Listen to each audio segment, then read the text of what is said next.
Hey, I'm Dana. This is a mold that I made that's silicone rubber with a rigid shell. I made the rigid shell using Plasti paste from Smooth On, and I'm going to show you how I did it. So this is a urethane plastic, and like any urethane plastic, it needs to be stirred up before you use it because it will kind of separate.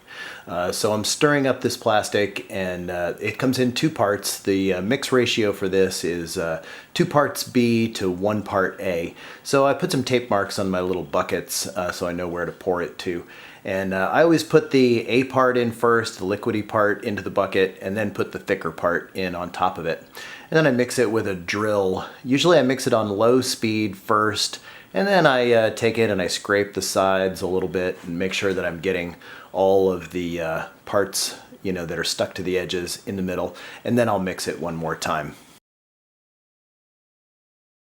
This is a urethane plastic, so it makes an exothermic reaction as it sets, which means that it creates heat. The hotter it gets, the faster it's going to set. So, I got about maybe 8 to 10 minutes per bucket. So I want to move quickly, not as quickly as I'm actually moving in this video, but I spend about 10 minutes or so spreading it on the surface.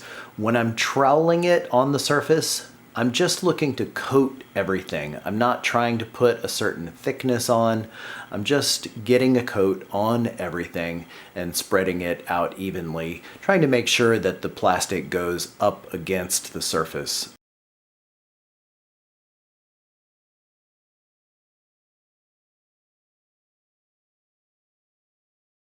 This material isn't free, so I try to use up everything that I've got mixed and carefully scrape the bottom of the bucket to get it all out of there and get it onto my mold where it's doing some good.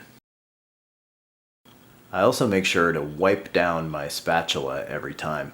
That way it's ready to use when I put on the next layer. After about 10 minutes or so, the plastic will have set up a bit, and I use some denatured alcohol and a rag, and I soak that rag really well in denatured alcohol, and I tamp down the surface. Do you see all those spiky little bits? Those are like needles, and if they dry like that, they will just poke you and make you bleed. Now that my first layer has dried up and been tamped down, it's time to do a second layer. So it's a repeat of the same process, mix 2 to 1, stirred up real good. Oh, I got the wrong shoes on. I better get my regular shop shoes going. Ah, that's better. All right, so you mix it really thoroughly, and then you're ready to go. Putting on the second layer is pretty much just like putting on the first layer. Again, I'm just troweling it on the surface, trying to get an even coat over everything. But I do pay a little more attention to the edges of the flange. It's important that those edges be thick enough that you can separate the parts of the mold without them cracking or breaking. So I put a little bit of extra material on those edges. I'm also trying to make sure that any thin spots where the rubber is showing through are fully covered.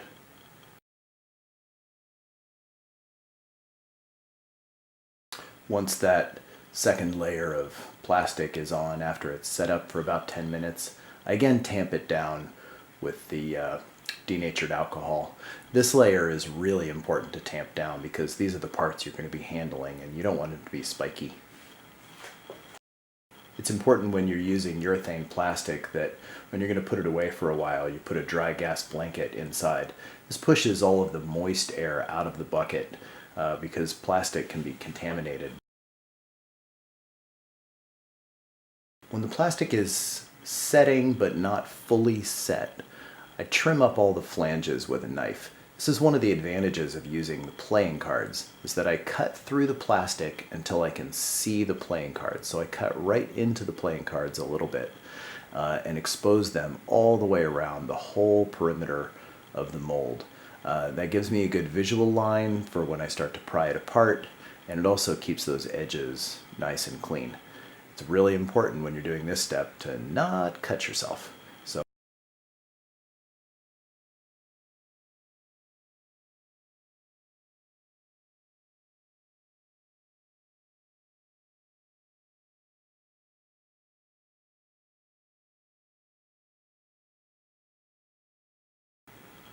After the mold is set up overnight, it's time to separate the parts of the rigid shell. This has to be done really carefully. You have to create space all around the flange. I always try to choose the piece that I think is going to come off the easiest and start with that one.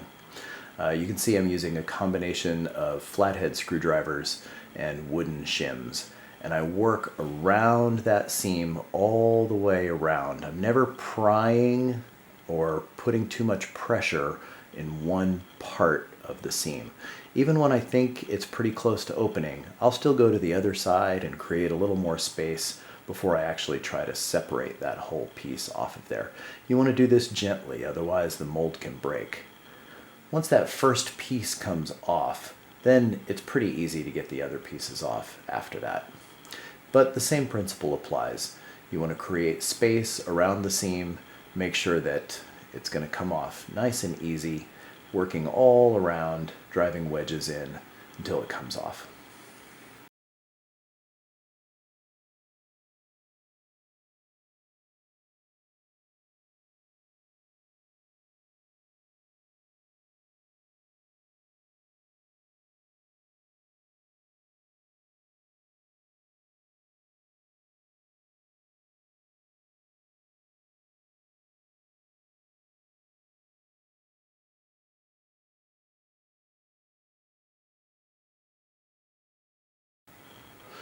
Once the shell is off, then it's time to cut the rubber.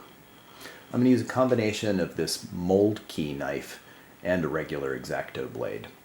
The mold key knife creates a key as you cut so that the two halves of the rubber seat back together nicely and in the right place without sliding around. So I try to cut through as much as I can with the mold key knife, and then I'll go in with the X-Acto if there are parts of the rubber close to the surface that haven't been separated yet. It's a little bit of a workout, and you kind of have to spread the rubber apart with your fingers and get a clear picture of where you're cutting through. It takes a little patience, takes a little effort, but it's important that you be careful and try to keep that rubber nice and even as you're cutting through. You don't want weird flanges and pieces that are going to break off when you start to do casting.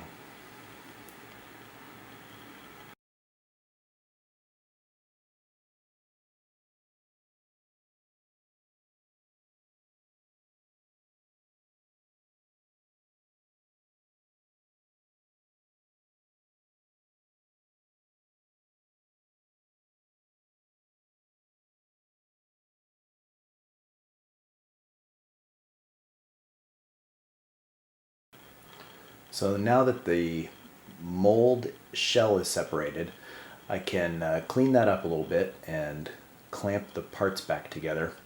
And I need to drill some holes so that I can bolt the sections together. I usually use hex nuts, hex bolts and wing nuts when I need to bolt it together. Sometimes with these lightweight shells like Plasti paste mother molds, I can just hold them together with rubber bands. But I'll put the whole thing together without the rubber inside of it, and then go ahead and drill the holes wherever I need them. I usually put 2 holes per section, so it's per side of the mold, and that makes sure that it all holds together nice and firmly. If it's a long section, I'll sometimes put 3 holes. Once the holes are done, then I put a little bit of Vaseline inside. That helps keep plaster and things like that from sticking to the mother mold, and it also helps the keys in the rubber seat into the mother mold more easily. So I put a little bit of Vaseline on each of the pieces before I seat the rubber into it. As I'm seating the rubber in, I'm looking for any loose bits that need to be trimmed off or anything that might keep the rubber from sitting really smoothly inside the mold. And that's about it.